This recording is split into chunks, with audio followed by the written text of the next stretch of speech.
Mr. Speaker, we have known for some time that the world is in flux. The familiar signposts are fading, but the contours of a new global system have yet to take shape. So we are in a period of transition, uncertain, unsettled, and increasingly unstable. The recent Liberation Day tariff announcements by the US confirms this stark reality. The era of rules-based globalization and free trade is over. This marks a profound turning point. We are entering a new phase in global affairs, one that is more arbitrary, protectionist, and dangerous. For nearly 80 years since the end of World War II, America was the anchor for the free market economies of the world. It championed free trade and open markets and led efforts to build a multilateral trading system. This WTO system ushered in decades of global growth and stability. It allowed trade to flourish and lifted millions out of poverty. It benefited the world and contributed to America's own economic strength. And objectively, America continues to enjoy unrivaled economic heft. In fact, the US rebounded more quickly than other advanced economies from the COVID pandemic. It has surged ahead of all its major competitors in the advanced industrial world. But not all Americans feel this way about their economy. There are hollowed out towns in what was once America's thriving industrial belt. There are workers whose jobs have disappeared and whose incomes have stagnated. They believe that the American economy is fundamentally broken. Discontent was already visible in the 1990s when protesters disrupted the WTO meeting in Seattle. Frustrations deepened following the global financial crisis of 2008 and more recently after the COVID pandemic. To be clear, the global economic system is in need of reform. Singapore and many others have called for changes, and we have been working with like-minded countries and partners at the WTO to reform its processes. A key concern in America is China. The sense that the US had given away too much in allowing China to join the WTO, and that China competes on an unfair basis, for example, by heavily subsidizing its own companies, putting up non-tariff barriers, and restricting market access to US firms. These concerns should be addressed within the WTO framework. In particular, the trade arrangements and concessions made in the past when China was only 5% of the world's economy should be updated when China now makes up 15% of the world's GDP. And if there are disagreements, they should be resolved through the WTO's dispute resolution settlement system, which has been paralyzed and urgently needs to be restored and reformed. But what the US is doing now is not reform. It is rejecting the very system it created. The US has imposed a blanket 10% tariff on imports for nearly all countries. On top of that, it has layered on higher tariffs, up to 50% for selected countries, especially those that run a trade surplus with the US. According to the administration, the sweeping tariffs are needed to fix America's trade imbalances. But there is nothing inherently wrong about running a trade deficit. It simply means that American consumers are buying more from the world than the world is buying from America. Moreover, the focus has been solely on the goods trade. That only gives a partial picture. In fact, the US runs a surplus with many of its trading partners in services, exporting software services, education, entertainment, financial and business services. But this fact has been completely ignored. In Singapore's case, we have an FTA with America. We impose zero tariffs on US imports, and we actually run a trade deficit with the US, meaning we buy more from them than they do from us. If the tariffs were truly reciprocal, and if they were meant to target only those with trade surpluses, then the tariff for Singapore should be zero. But still, we are being subjected to the 10% tariff. We are very disappointed by the US move, especially considering the deep and long-standing friendship between our two countries. These are not actions one does to a friend.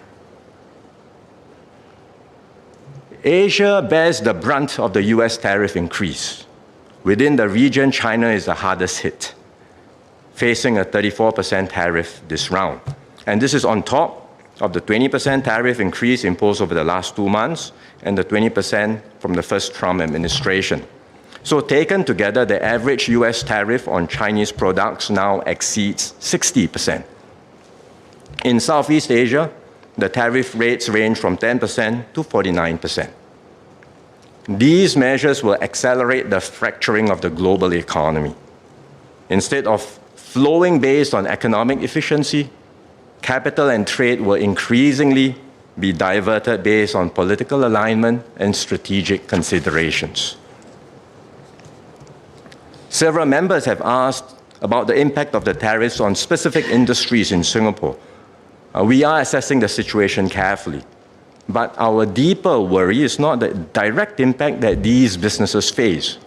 It is the wider implications for the global trading system and the world economy. So let me explain. First, the reciprocal tariffs are a fundamental rejection of the WTO rules. One of the cornerstones of the WTO multilateral trading system is the most favored nation principle, or MFN. Most favored nation sounds like giving special privileges. Actually, it means the opposite, that every member must treat all other members equally.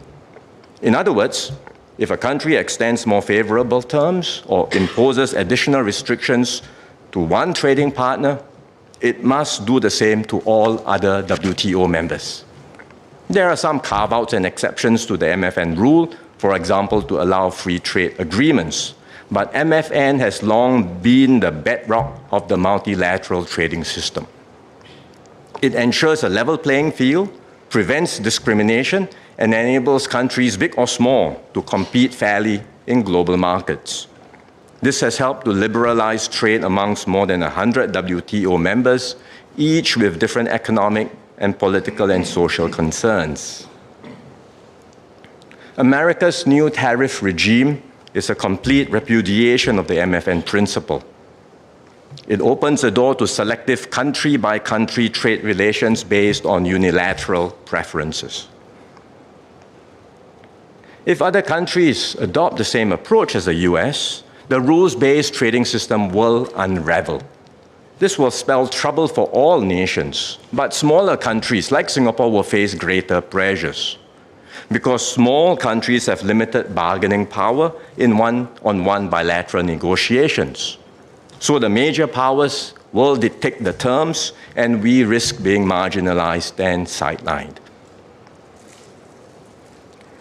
Second, the likelihood of a full-blown global trade war is growing. Singapore has decided not to impose retaliatory tariffs. Doing so will only lead to increased costs for Singaporeans. But other countries may not be guided by the same considerations and may have different perceptions and views. China has already imposed retaliatory tariffs on US goods. Others, like the European Union, are considering their next steps. Some think that the new tariffs are a negotiating tactic, a negotiating tool by the US to extract concessions in other areas. This was what President Richard Nixon did in 1971. He slapped a 10% surcharge on imports to pressure Germany and Japan to devalue their currencies, and when they did, the tariffs came off. Indeed, there is a brief window for countries to negotiate and get some reprieve from the US before the higher tariffs take effect. And it may be possible for some rates to be lowered. But we have to be realistic. Once trade barriers go up, they tend to stay up. Rolling them back is much harder, even after the original rationale no longer applies. Even if some partial accommodations are eventually worked out, the uncertainty generated by such a drastic move will dampen global confidence and growth. It will be very hard to restore the previous status quo. And in particular, it doesn't look like the 10% universal rate is open for negotiation. This seems to be the fixed minimum tariff, regardless of a country's trade balance or existing trade arrangements. Furthermore, there are other forces that could maintain the momentum for tariffs. In particular, many European countries are eager to protect their critical industries like electric vehicles, green technologies, and semiconductors from Chinese competition. They do not want to be a dumping ground for exports from China or other countries.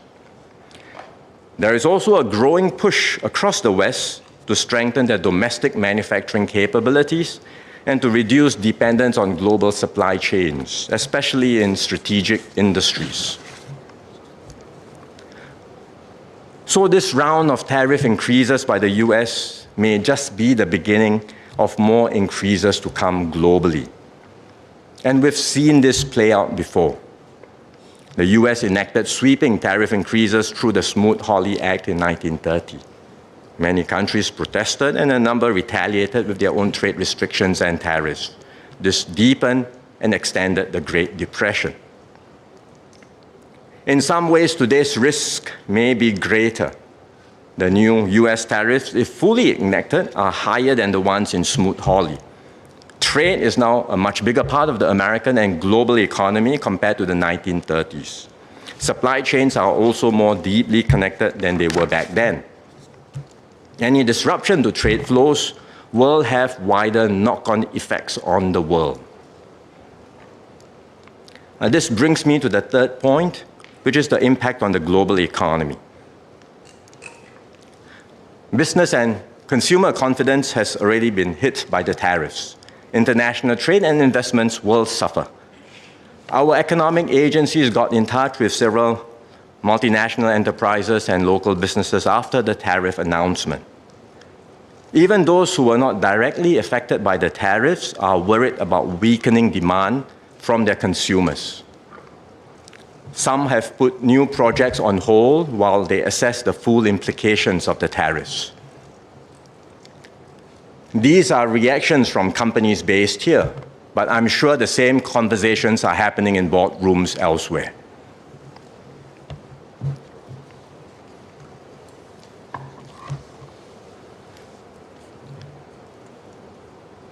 Over the recent days, we have seen sharp negative reactions in global stock markets. It is too early to tell if all this will spill over into the real economy, but the downside risks are clearly rising. What's troubling is not just the tariffs themselves, which are already damaging, but the fact that this new wave of protectionism is unpredictable and unstable. Protectionism is already bad. Unstable protectionism is even worse. Businesses don't know what to expect. Many are holding back, fearful that changing rules will leave them with stranded assets. And all this creates an environment of deep uncertainty, one that could tip both the US and global economy into recession. The consequences extend far beyond economics. More and more countries are turning away from win-win cooperation and deeper integration. Instead, we see a rising me-first, win-lose mindset, where it's every country for itself. Some are even prepared to use aggressive or coercive means to get what they want at the expense of others. Meanwhile, global institutions are getting weaker and long-standing norms of cooperation are breaking down. One major concern is the US-China relationship. America views China as a strategic competitor and threat, which must be dealt with now while America still has the advantage. China says it is ready for a tariff war, a trade war, or any other type of war. The US has now threatened an extra 50% tariff on China, and China says it will fight till the end. There are fewer channels for dialogue, which can serve as guardrails to manage the relationship. So if the disputes escalate and destabilize US-China relationship, the consequences for the world would be disastrous. We must be mentally prepared. The predictable and rules-based order we once knew is fading. The new era will be more volatile with more frequent and unpredictable shocks. We must be ready to stand firm and protect our interests, no matter how the external winds may blow. What does all this mean for Singapore? In the near term, we expect weaker global growth, which means external demand for our goods and services will fall. The outward-oriented sectors of our economy will suffer the brunt of the impact. They include manufacturing, especially segments like electronics and semiconductors, biomedical science, which have higher export exposure to the US, wholesale trade and transport will be impacted. The global uncertainty and dampened sentiments will also impact some services industries, including finance and insurance. Singapore may or may not go into recession this year, but I have no doubt that our growth will be significantly impacted. We had originally projected GDP growth of 1 to 3% for 2025. MTI is reassessing the growth forecast and will likely revise it downwards. Slower growth will mean fewer job opportunities and smaller wage increases for workers. And if more companies face difficulties or relocate their operations back to the US, there will be higher retrenchments and job losses.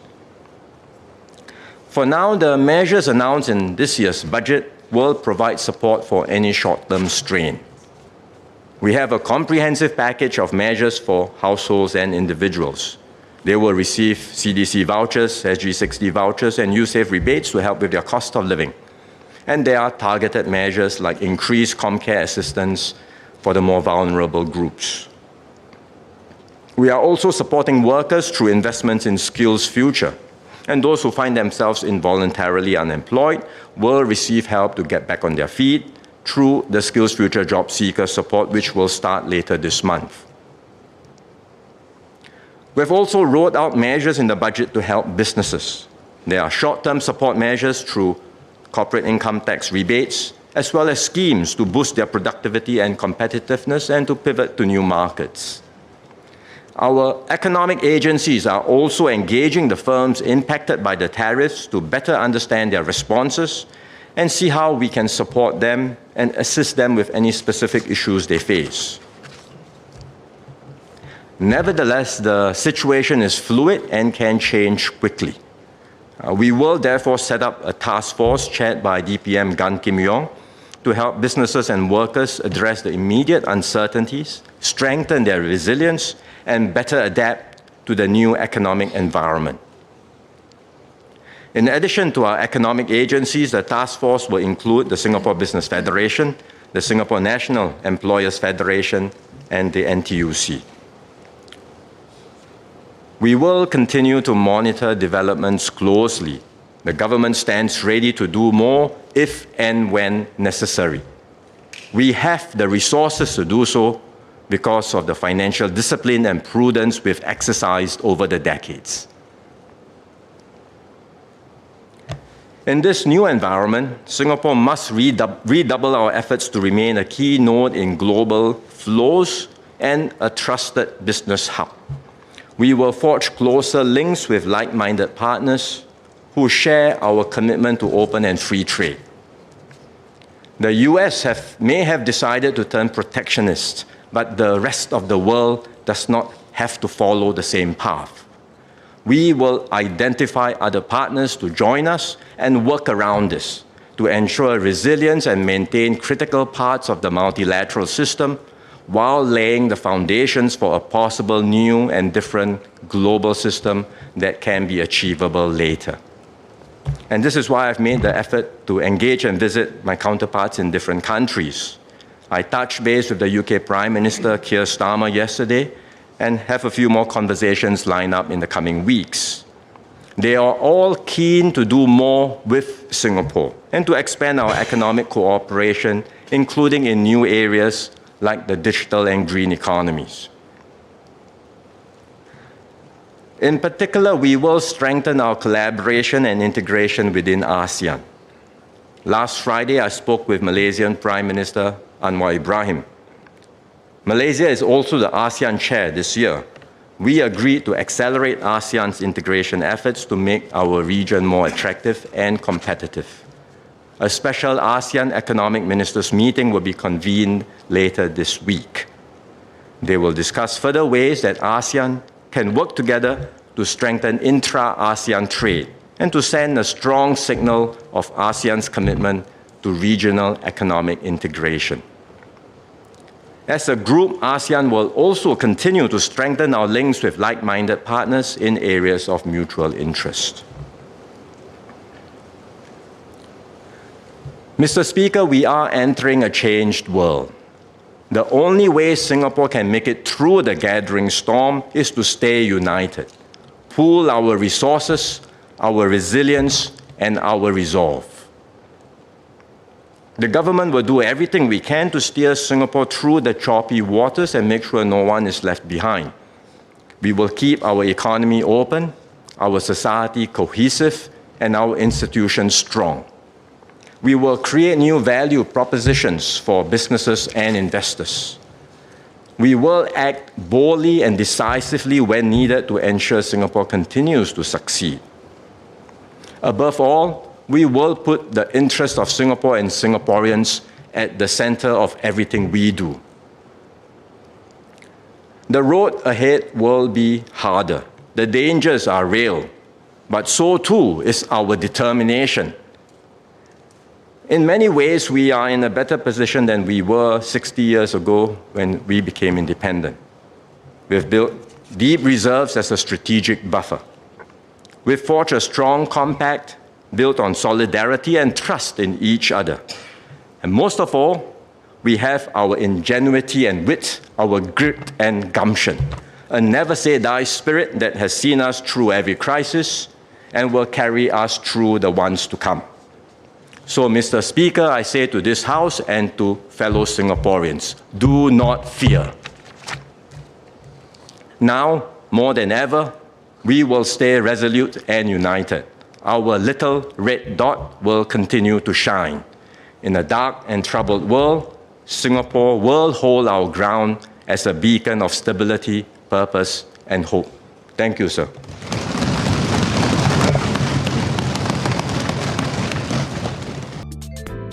偷偷告诉大家，我最近发现了新法宝 Royal Face 逆时奇迹系列，它有活肤露、全效精华，还有精华霜。尤其我皮肤比较偏干，所以我非常的注重保湿。保湿做得好，肌肤自然烹润。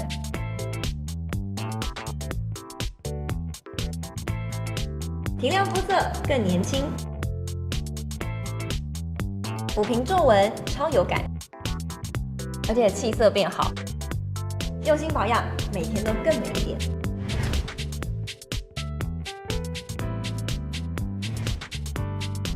美吧。